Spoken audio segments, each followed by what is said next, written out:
Let's talk about fungal diseases in the rust group in general, and then the cedar to rose family rusts in particular. There are more than 7,000 rust fungus species affecting plants. Many of the species are very host specific and can't be transmitted to non-host plants. At the same time, many rust species infect two different kinds of plants during their life cycle. The spores produced while on one host can affect only the one other specific host plant. In the cedar apple rust group, several species of junipers may be infected, and then plants in the rose family, such as apples, pears, hawthorns, quince, serviceberry, and a few other species may be infected. Unlike many fungi, the rust fungi do not live on dead plant material. They can only grow on live plants. The fungal cells live between the plant cells where they block nutrients from getting to the plant. They persist inside a perennial or woody plant for many years. But on the other hand, the rust that grows on lawn grasses may grow slow enough, and the lawn grass may grow fast enough that the infected grass leaves can be mowed off to remove the rust fungus diseases that are on there.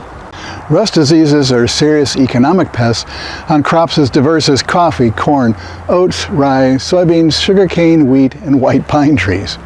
They're common on native wildflowers like mayapples and jack-in-the-pulpit. Ornamental plants affected by rust diseases include apple, barberry, crabapple, daylily, hawthorn, juniper, Kentucky bluegrass, pear, rose, and serviceberry. For many crops, there are resistant plant varieties that may not be too harmed by the rust disease. Daylily rust is not hardy in zones 6 and colder, so it's not a problem in cold north climates. Lawns that are producing rust spores may look orange instead of green. The spores can coat the shoes of anyone who walks on the lawn, and the spores can then be transferred to another lawn. Cedar apple rust, cedar hawthorn rust, and cedar quince rust all have junipers as one host. Junipers are in the cedar family, so that's where they get the name cedar. Most information about these three diseases is the same, with a few different identifying characteristics. This group of rust species spends the winter in juniper plants. In wet spring weather, they release spores that infect rose family plants.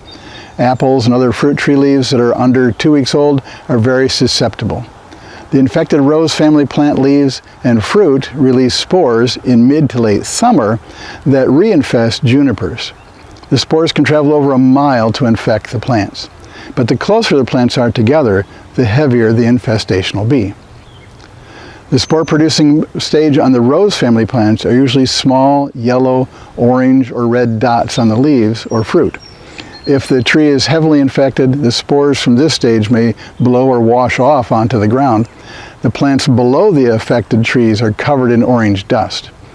Cedar quince rust forms quarter-inch long tubes that release the spores. The spore-producing bodies that grow on junipers are embedded in the branches. Cedar quince rust forms long orange blisters that release the spores from the branch. Cedar hawthorn rust forms small half-inch long galls that produce short teleal horns that release spores. Cedar apple rust grows galls as large as a golf ball. The brown gall lasts 2 years on the juniper branch. During wet weather, the galls grow long teleal horns that look as like they're made out of orange marmalade octopus.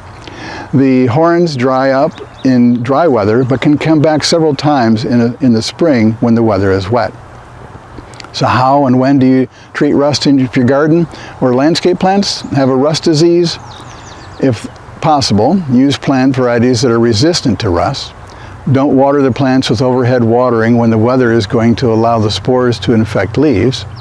Remove infected plant debris and clean your tools after using them on infected plants. Apply fungicides at the proper time to prevent infection on the plants you have in your landscape.